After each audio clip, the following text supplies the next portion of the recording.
సమూయేలు మొదటి గ్రంథం 6వ అధ్యాయం.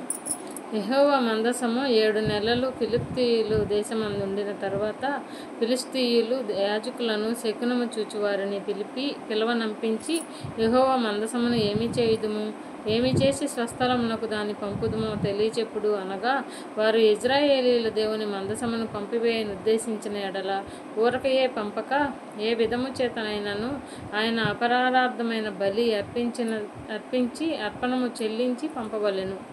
అప్పుడు మీరు స్వస్థత నొంది ఆయన హస్తము మీ మీద నుండి ఎందుకు తీయబడక ఉండెనో మీరు తెలుసుకొందురు అనిరి. ఫిలిష్తీయులు, మనము ఆయనకు చెల్లింపవలసిన అపరాధమైన అర్పణము ఏదని వారిని అడుగగా, వారు మీ అందరి మీదను మీ సర్దారులందరి మీదను ఉన్న తెగులు ఒక్కటే గనుక ఫిలిష్తీయుల సర్దారుల లెక్క చొప్పున 5 బంగారపు గడ్డల రూపములను 5 బంగారపు పందికొక్కులను చెల్లింపవలెను. కాబట్టి మీకు కలిగిన గడ్డలుగాను భూమిని పాడు చేయు పందికొక్కులుగాను నిరూపించబడిన గడ్డలను చుంచులను చేసి పంపించి ఇశ్రాయేలీయుల దేవునికి మహిమను చెల్లింపవలెను. అప్పుడు మీ మీద మీ దేవతల మీదను మీ భూమి మీదను భారముగానున్న తన హస్తమును ఆయన తీసివేయును కాబోలు. ఐగుప్తీయులను ఫరోయును తమ హృదయములను కఠినపరచుకొనినట్లు మీ హృదయములను మీరెందుకు కఠినపరచుకొందురు?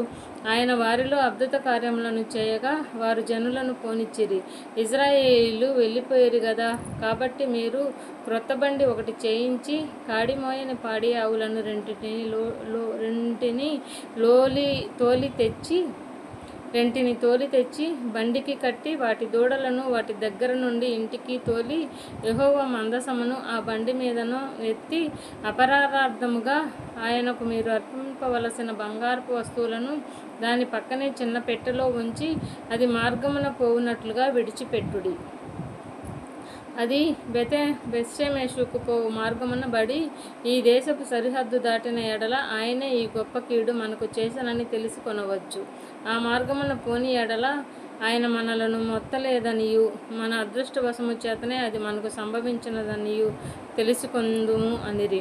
వారు అలాగున 2 పాడి ఆవులను తోలి తెచ్చి బండికి కట్టి వాటి దూడలను ఇంటి లోపల పెట్టి యెహోవా మందసమును బంగారు గడ్డలను పందికొక్కు రూపములను గల ఆ చిన్న పెట్టెను బండి మీద ఎత్తగా ఆ ఆవులు రాజమార్గమున బడి చక్కగా పోవుచు అరుచుచు బేత్షెమెషు మార్గమున నడిచెను.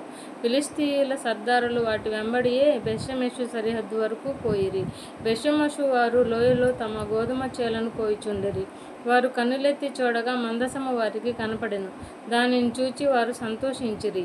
ఆ బండి బేత్షెమెషు వాడైన యెహోషువ యొక్క పొలములోనికి వచ్చి అక్కడనున్న ఒక పెద్ద రాతి దగ్గర నిలువగా, వారు బండి యొక్క కర్రలను చీల్చి ఆవులను యెహోవాకు దహన బలిగా అర్పించిరి. లేవీయులు యెహోవా మందసమును బంగారపు వస్తువులు గల ఆ చిన్న పెట్టెను దించి ఆ పెద్ద రాతి మీద ఉంచగా, ఆ దినమున బేత్షెమెషు వారు యెహోవాకు దహన బలులు అర్పించి బలులను వధించిరి. ఫిలిష్తీయుల సర్దారులు 5 అంతవరకు చూచి నాడే ఎక్రోనుకును తిరిగి వెళ్ళిరి. అపరాధార్థమైన అర్పణగా ఫిలిష్తీయులు చెల్లించిన బంగారపు గడ్డలు ఏవనగా, అష్డోదు వారి నిమిత్తము 1, గాజా వారి నిమిత్తము 1, అష్కెలోను వారి నిమిత్తము 1, గాతు వారి నిమిత్తము 1, ఎక్రోను వారి నిమిత్తము 1. ప్రాకారము గల పట్టణముల వారేమి పొలములోని గ్రామముల వారేమి ఫిలిష్తీయుల 5 సర్దారుల పట్టణములన్నిటి లెక్క చొప్పున బంగారపు పందికొక్కులను అర్పించిరి. వారు యెహోవా మందసమును దింపిన పెద్ద రాయి దీనికి సాక్ష్యము. నేటి వరకు ఆ రాయి బేత్షెమెషు వాడైన యెహోషువ యొక్క పొలములో నున్నది. బేత్షెమెషు వారు యెహోవా మందసమును తెరిచి చూడగా, దేవుడు వారిని హతము చేసి ఆ జనులను 70,070 మందిని మొత్తెను. యెహోవా గొప్ప దెబ్బతో అనేకులను మొత్తగా జనులు దుఃఖాక్రాంతులైరి. అప్పుడు బేత్షెమెషు వారు, పరిశుద్ధమైన దేవుడైన యెహోవా సన్నిధిని ఎవరు నిలువగలరు? మన యొద్ద నుండి ఆయన ఎవరి యొద్దకు పోవలెనని చెప్పి కిర్యత్యారీము కాపురస్తులకు దూతలను పంపి ఫిలిష్తీయులు యెహోవా మందసమును మరలా తీసుకొని వచ్చిరి. మీరు వచ్చి ఈ దాపునకు దానిని తీసుకొని పోవలెనని వర్తమానము పంపిరి. సమూయేలు 7వ అధ్యాయము. అంతట కిర్యత్యారీము వారు వచ్చి యెహోవా మందసమును తీసుకొని పోయి కొండయందుండే అబీనాదాబు ఇంట చేర్చి దానిని కాపాడుటకై అతని కుమారుడైన ఎలియాజరును ప్రతిష్ఠించిరి. మందసము కిర్యత్యారీములో నుండిన కాలము 20 సంవత్సరములాయెను. ఇజ్రాయేలీలందరూ యెహోవాను అనుసరింప దుఃఖించుచుండగా సమూయేలు ఇజ్రాయేలీలందరితో ఇట్లనెను: మీ పూర్ణ హృదయముతో యెహోవా యొద్దకు మీరు మళ్ళుకొనిన ఎడల అన్యదేవతలను, అష్టారోతు దేవతలను మీ మధ్య నుండి తీసివేసి పట్టుదల కలిగి యెహోవా తట్టు మీ హృదయములను తిప్పి ఆయనను సేవించుడి. ఆయన అప్పుడు ఫిలిష్తీయుల చేతిలో నుండి మిమ్మును విడిపించును. అంతటా ఇజ్రాయేలీలు బయలుదేవతలను, అష్టారోతు దేవతలను తీసివేసి యెహోవాను మాత్రమే సేవించిరి. అంతటా సమూయేలు ఇజ్రాయేలీలందరినీ మిస్సాకు పిలువనంపుడి, నేను మీ పక్షమున యెహోవాను ప్రార్థన చేతునని చెప్పగా, వారు మిస్పాలో కూడుకొని నీళ్లు చేది యెహోవా సన్నిధిని కుమ్మరించి ఆ దినము ఉపవాసముండి యెహోవా దృష్టికి మేము పాపాత్ములమని ఒప్పుకొనిరి. మిస్పాలో సమూయేలు ఇజ్రాయేలీలకు తీర్పుచూ వచ్చెను. ఇజ్రాయేలీలు మిస్పాలో కూరియున్నారని ఫిలిష్తీయులు వినినప్పుడు ఫిలిష్తీయులు సర్దారుల ఇజ్రాయేలు మీదికి వచ్చిరి. ఈ సంగతి ఇజ్రాయేలీలు విని ఫిలిష్తీయులకు భయపడి, మన దేవుడైన యెహోవాను ఫిలిష్తీయులు చేతిలో నుండి మనలను రక్షించుకొనున్నట్లుగా మా కొరకు ఆయనను ప్రార్థన చేయుట మానవద్దని సమూయేలు నొద్ద మనవి చేసిరి. సమూయేలు పాలు విడువని ఒక గొర్రెపిల్లను తెచ్చి యెహోవాకు సర్వాంగ బలిగా అర్పించి ఇజ్రాయేలీల పక్షమున యెహోవాను ప్రార్థన చేయగా యెహోవా అతని ప్రార్థనను అంగీకరించెను. సమూయేలు దహన బలి అర్పించుచుండగా ఫిలిష్తీయులు యుద్ధము చేయుటకై ఇజ్రాయేలీల మీదికి వచ్చిరి. అయితే యెహోవా ఆ దినమున ఫిలిష్తీయుల మీద మెండుగా ఉరుములు ఉరిమించి వారిని తారుమారు చేయగా వారు ఇజ్రాయేలీల చేత ఓడిపోయిరి. ఇజ్రాయేలీలు మిస్పాలో నుండి బయలుదేరి బేత్కారు వరకు ఫిలిష్తీయులను తరిమి హతము చేసిరి. అప్పుడు సమూయేలు ఒక రాయి తీసి మిస్పాకును షేనుకును మధ్య దానిని నిలిపి, ఇంతవరకు యెహోవా మనకు సహాయము చేసినని చెప్పి దానికి ఎబెనెజరు అను పేరు పెట్టెను. ఈలాగున ఫిలిష్తీయులు అనపబడిన వారై ఇజ్రాయేలు సరిహద్దులోనికి తిరిగి రాక ఆగిపోయిరి. సమూయేలు ఉండిన దినములన్నిటను యెహోవా హస్తము ఫిలిష్తీయులకు విరోధముగా ఉండెను. మరియు ఫిలిష్తీయులు ఇజ్రాయేలు యొద్ద నుండి పట్టుకొనిన పట్టణములు ఇజ్రాయేలీలకు తిరిగి వచ్చెను. ఎక్రోను నుండి గాతు వరకు ఉన్న గ్రామములు వాటి పొలములను ఇజ్రాయేలీలు ఫిలిష్తీయుల చేతిలో నుండి విడిపించిరి. మరియు ఇజ్రాయేలీలకును అమోరీయులకును సమాధానము కలిగెను. సమూయేలు తాను బ్రతికి ఉన్న దినములన్నీయు ఇజ్రాయేలీలకు న్యాయాధిపతిగా ఉండెను. ఏటేటా అతడు బేతేలునకును గిల్గాలుకును మిస్పాకును తిరుగుచు ఆ స్థలముల యందు ఇజ్రాయేలీలకు న్యాయము తీర్చుచూ వచ్చెను. మరియు అతని ఇల్లు రామాలో నుండినందున అచ్చటికి తిరిగి వచ్చి అచ్చట కూడాను న్యాయము తీర్చుచుండెను. మరియు అతడు అక్కడ యెహోవాకు ఒక బలిపీఠము కట్టెను. సమూయేలు 8వ అధ్యాయము. సమూయేలు వృద్ధుడైనప్పుడు తన కుమారులను ఇజ్రాయేలీల మీద న్యాయాధిపతులుగా నియమించెను. అతని జ్యేష్ఠ కుమారుని పేరు యాబేలు, రెండవ వాని పేరు అబీయా. వీరు బెయేర్షెబాలో న్యాయాధిపతులుగా ఉండిరి. అతని కుమారులు అతని ప్రవర్తనను అనుసరింపక ధనాపేక్షకులై లంచములు పుచ్చుకొని న్యాయమును తిప్పివేయగా ఇజ్రాయేలీలు పెద్దలందరూ కూడి రామాలో సమూయేలు నొద్దకు వచ్చి, చిత్తగించుము, నీవు వృద్ధుడవు, నీ కుమారులు నీ ప్రవర్తన వంటి ప్రవర్తన గలవారు కారు కనుక సకల జనుల మర్యాద చొప్పున మాకు ఒక రాజును నియమింపుము, అతడు మాకు న్యాయము తీర్చునని అతనితో అనిరి. మాకు న్యాయము తీర్చుటకై రాజును నియమింపమని వారు అనిన మాట సమూయేలు దృష్టికి ప్రతికూలముగా ఉండెను. కనుక సమూయేలు యెహోవాను ప్రార్థన చేసెను. అందుకు యెహోవా సమూయేలునకు సెలవిచ్చినది ఏమనగా, జనులు నీతో చెప్పిన మాటలన్నిటి ప్రకారము జరిగింపుము. వారు నిన్ను విసర్జింపలేదు, కానీ తమ్ముని ఏలకుండా నన్నే విసర్జించి ఉన్నారు. వారు నన్ను విసర్జించి ఇతర దేవతలను పూజించి నేను ఐగుప్తులో నుండి వారిని రప్పించిన నాటి నుండి నేటి వరకు తాము చేయుచూ వచ్చిన కార్యములన్నిటి ప్రకారము వారు నీ ఎడలను జరిగించుచున్నారు. వారు చెప్పిన మాటలను అంగీకరించుము. అయితే వారిని ఏలబోగు రాజు ఎట్టివాడగునో నీవే సాక్షివై వారికి దృఢముగా తెలియజేయుము. సమూయేలు తనను రాజుగా అడిగిన జనులకు యెహోవా మాటలన్నీ వినిపించి ఈలాగు చెప్పెను. మిమ్మును ఏలబోవు రాజు ఎట్టివాడగునగా వారు అతను మీ కుమారులను పట్టుకొని తన రథములను తోలుటకును తన గుర్రములను కాపాడుటకును వారిని ఉంచుకొనును. కొందరు అతని రథముల ముందర పరుగెత్తుదురు. మరియు అతను వారిని తన సైన్యములో సహస్రాధిపతులుగాను పంచదశాధిపతులను నియమించును. తన భూములను దున్నుటకును వాటి పంటను కోయుటకును తన యుద్ధాయుధములను తన రథములను సామానులను చేయుటకును వాటిని ఏర్పరచుకొనును. మీ కుమార్తెలను భక్ష్యకారిణులుగాను బోనకత్తెలుగాని రొట్టెలు కాల్చు వారిగాను పెట్టుకొనును. మీ పొలములోను మీ ద్రాక్ష తోటలలోను ఒలీవ తోటలలోను శ్రేష్టమైన వాటిని తీసుకొని తన సేవకులకు ఇచ్చును. మీ ధాన్యములోను ద్రాక్ష పండ్లలోను 10వ భాగము తీసి తన పరివార జనమునకు సేవకులకును ఇచ్చును. మీ దాసులను మీ పనికెత్తలను మీ పశువులలో గార్ధబములోను శ్రేష్టమైన వాటిని పట్టుకొని తన పనికి ఉంచుకొనును. మీ మందలో 10వ భాగము పట్టుకొనును. మీ మట్టుకు మీరు అతనికి దాసులవుదురు. ఆ దినమున మీరు కోరుకొనిన రాజును బట్టి మీరు మొర్రపెట్టినను యెహోవా మీ మొర వినకపోవును అనెను. అయినను జనులు సమూయేలు యొక్క మాట చెవిని బెట్టనొల్లక అలాగును కాదు, జనములు చేయు రీతిని మేమును చేయునట్లు మాకు రాజు కావలెను. మా రాజు మాకు న్యాయము తీర్చును. మా ముందర పోవచ్చు అతడే మా యుద్ధములను జరిగించును అనిరి. సమూయేలు జనుల యొక్క మాటలన్నిటినీ విని యెహోవా సన్నిధిని వాటిని వివరించెను. కనుక యెహోవా నీవు వారి మాటలు విని వారికి ఒక రాజును నియమించమని సమూయేలునకు సెలవీయగా, సమూయేలు మీరందరూ మీ మీ గ్రామములకు పోండని ఇశ్రాయేలీయులకు సెలవిచ్చెను. 9వ అధ్యాయము. ఆఫీయకు పుట్టిన బెకోరోతు కుమారుడైన సెరోరుకు జననమైన అబీయేలు కుమారుడగు కీషు అను బెన్యామీనీయుడొకడుండెను. కీషు భాగ్యవంతులకు ఒక బెన్యామీయుడు. అతనికి సౌలు అను ఒక కుమారుడుండెను. అతడు బహు సౌందర్యము గల వనుడు. ఇశ్రాయేలీయులు అతనితో పాటి సుందరుడొకడునూ లేడు. అతడు భుజములు మొదలుకొని పైకి ఇతరుల కంటే ఎత్తుగలవాడు. సౌలు తన తండ్రి అయిన కీషు యొక్క గార్ధబములను తప్పిపోగా కీషు తన కుమారుడైన సౌలుని పిలిచి మన దాసులలో ఒకని తీసుకొని పోయి గార్ధబములను వెదుకమని చెప్పెను.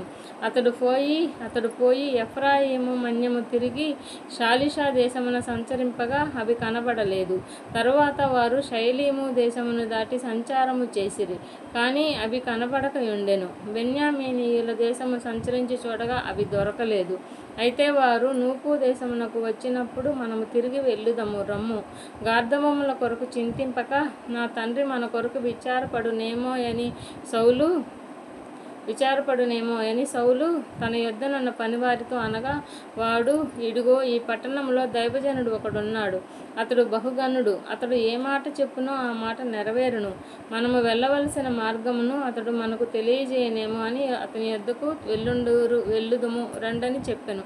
అందుకు సౌలు, మనము వెళ్ళునెడల ఆ మనిషికి ఏమి తీసుకొని పోవుదము? మన సామాగ్రిలో నుండి భోజన పదార్థములు సరిపోయినవి. ఆ దైవజనునికి బహుమానము తీసుకొని పోవుటకు మనకేమీయూ లేదు అని తన పనివారితో చెప్పి, మన యొద్ద ఏమి ఉన్నదని అడుగగా, వారు సౌలుతో చిత్తగించుము, నా యొద్ద 1/4 తులము వెండి కలదు. మనకు మార్గము తెలియజెప్పినందుకై దానిని ఆ దైవజనునికి ఇత్తును అనెను. ఇప్పుడు ప్రవక్తయు అను పేరునందువాడు పూర్వము దీర్ఘదర్శి అని పించుకొనెను. పూర్వము ఇశ్రాయేలీయుల దేవుని యొద్ద విచారణ చేయుటకై ఒకడు బయలుదేరిన ఎడల మనము దీర్ఘదర్శకుని యొద్దకు పోవుదము రండని జనులు చెప్పుకొనుట వాడుక. సౌలు, నీ మాట మంచిది, వెళ్ళుదము రమ్మనగా వారు దైవజనుడు ఉండు ఊరికి పోయిరి. ఊరికి ఎక్కిపోవుచుండగా నీళ్లు చేదుకొనుటకై వచ్చిన కన్యకలు తమకు కనపడినప్పుడు, ఇక్కడ దీర్ఘదర్శి ఉన్నాడా అని అడిగిరి. అందుకు వారు, ఇదిగో అతడు మీ ఎదుటనే ఉన్నాడు, త్వరగా పోయి కలుసుకొనుడి. ఈ దినముననే అతడు ఈ ఊరికి వచ్చెను. నేడు ఉన్నత స్థలమందు జనులకు బలి జరుగును కనుక ఊరిలోనికి పోయి మీరు పోయిన క్షణమందే అతడు భోజనము చేయుటకు ఉన్నతమైన స్థలమునకు వెళ్ళక మునిపే మీరు అతని కనుగొందురు. అతడు రాకమునుపు జనులు భోజనము చేయరు. అతడు బలిని ఆశీర్వదించిన తర్వాత పిలువబడిన వారు భోజనము చేయుదురు. మీరు ఎక్కిపోండి, అతని చూచుటకు ఇదే సమయము అని చెప్పిరి. వారు ఊరిలోనికి రాగా ఉన్నతమైన స్థలమునకు పోవుచున్న సమూయేలు వారికి ఎదురుపడెను. సౌలు అచ్చటికి రేపు వచ్చునని యెహోవా సమూయేలునకు తెలియజేసెను. ఎట్లనగా నా జనుల మొర నా యొద్దకు వచ్చెను, నేను వారిని దృష్టించి ఉన్నాను. కాగా ఫిలిష్తీయుల చేతిలో నుండి నా జనులను విడిపించుటకై నా జనులైన ఇజ్రాయేలీల మీద వారిని అధికారిగా అభిషేకించుటకు గాను రేపు ఈ వేళకు నేను బెన్యామీను దేశంలో నుండి ఒక మనుష్యుని నీ యొద్దకు రప్పించుదును. సౌలు సమూయేలునకు కనపడగానే, యెహోవా ఇతడే నేను నీతో చెప్పిన మనిషి, ఇదిగో ఇతడే నా జనులను ఏలునని అతనితో సెలవిచ్చెను. సౌలు గబినియందు సమూయేలును కలుసుకొని, దీర్ఘదర్శి ఇల్లు ఏది, దయచేసి నాతో చెప్పమని అడగగా, సమూయేలు సౌలుతో, నేనే దీర్ఘదర్శిని, ఉన్నతమైన స్థలమునకు నాకు ముందు ఎల్లుడి. నేడు మీతో కూడా నాతో కూడా భోజనము చేయవలెను. రేపు నీ మనస్సులో ఉన్నదంతయు నీకు తెలియజేసి నిన్ను వెళ్ళనిచ్చేదను. 3 దినముల కిందట తప్పిపోయిన నీ గార్ధవములను గుర్చి విచారపడకుము, అవి దొరికినవి. ఇజ్రాయేలీల అభిష్టము ఎవరి అందున్నది? నీ అందును నీ తండ్రి ఇంటి వారినందును గదా అనెను. అందుకు సౌలు, నేను బెన్యామీనీయుడను కానా? నా గోత్రం ఇజ్రాయేలీల గోత్రములలో స్వల్పమైనది కాదా?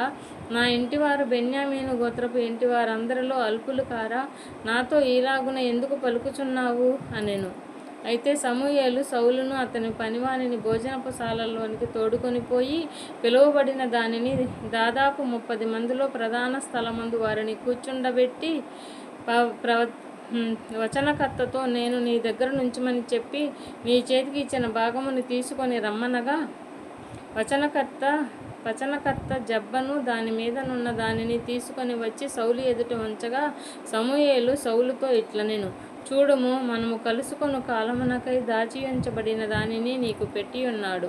జనులను పిలిచితనని నేను వచనకర్తతో చెప్పినప్పుడు ఇది నీ కొరకు ఉంచవలసినదని చెప్పి తిని. ఆ దినమున సౌలు సమూయేలుతో కూడా భోజనము చేసెను.